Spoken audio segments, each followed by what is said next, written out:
But this is about the public's perspective. And when I saw that title, I thought, well, who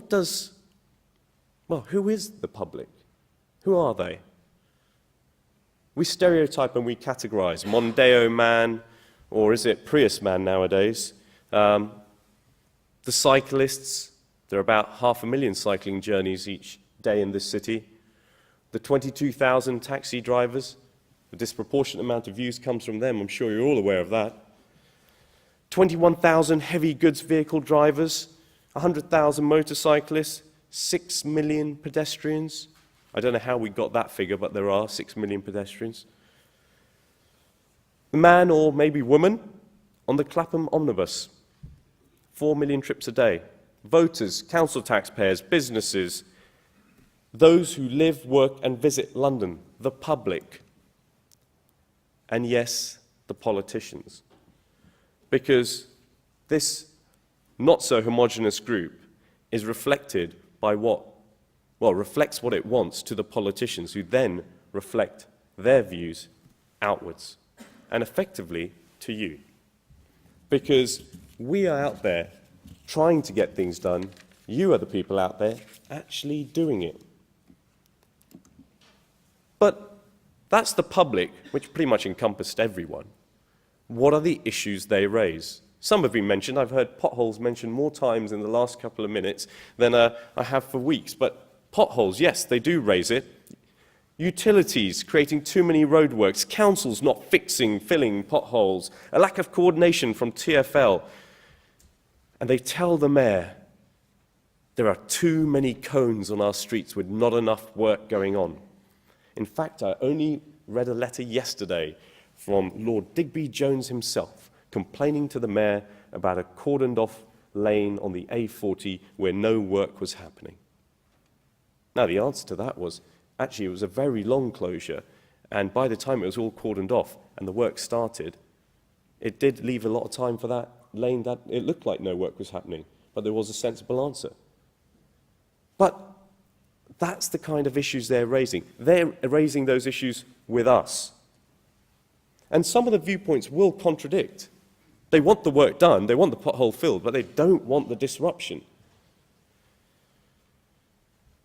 But we are dependent on that feedback to understand what the public feel. More importantly, though, we have to have a relationship with you, because you are the people actually doing it. And we have to work with you to see what can we do to actually improve this perspective that the public have. It's not whether they are right or wrong. It's about how do we either change or inform them about what is happening.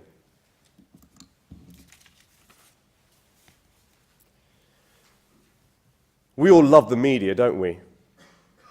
They give us great coverage. They love reporting bad news. We've all seen headlines like this, my favorite daily read, the Evening Standard, screaming about roadworks, potholes. If it's not that, it's the tube. I get it either way.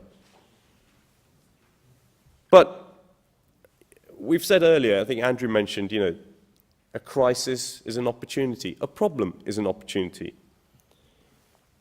People comment and complain. But, actually, this is not our major issue anymore. It's actually this. New media. Now, I look at my iPhone every couple of minutes. You may have seen me looking at it there. Every couple of minutes, there's a tweet that comes out about a road issue, a closure, some works going on, sometimes an accident that's caused delay. Real-time information from the public out there every split second, telling them where there's a problem, where there's an issue, where something has gone wrong. I'm not saying we are going to be driven by that, but we have to be aware of it, because that is now what is driving the public's perspective, as much as screaming headlines in newspapers. Real time means real information and a real informed audience. Have we taken that on board? Are we aware that this is happening around us? Are we adapting our way of disseminating information to our clients and to our stakeholders about what's going on?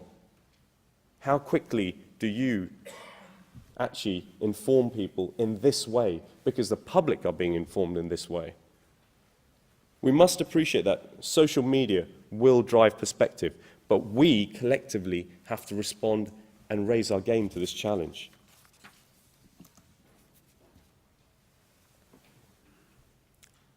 Increasing awareness, increasing expectations, not caring about bureaucracy, just wanting to get the job done. That is the public's perspective. That's what I've learnt over the last 3 years as we've, and I hate to call it a war anymore, because I think it's an ongoing activity. And I hate to say if that sounds something like Afghanistan. But this is an opportunity for this industry. We are being more positive. It's great to hear the Minister announce the new funding for the efficiency programme. We, local government and national government, are keen to see innovation. We're keen to see new approaches. We've done a lot already, as the Mayor has done over the last 3 years. We introduced permitting. We established a voluntary code of conduct for roadworks, which has been rolled out nationally by NJUG. We've initiated corridor traffic management. We're lobbying hard for national government for lane rental.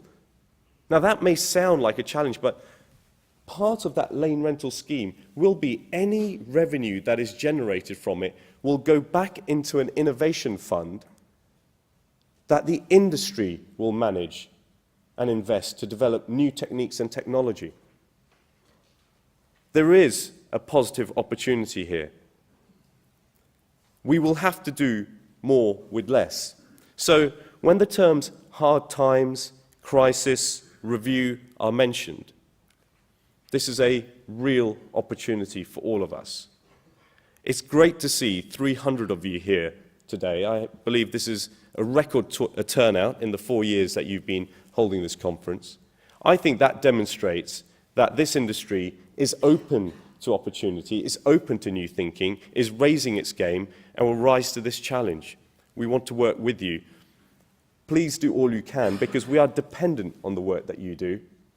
I know that's what Boris would say if he was here. And he does thank you all for what you do, especially in London's roads, nationally. I'm sure the Minister will, and others will say thank you for that.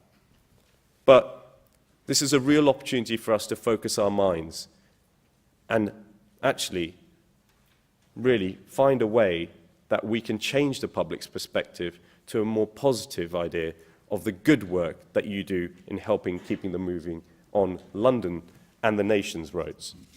Thank you very much.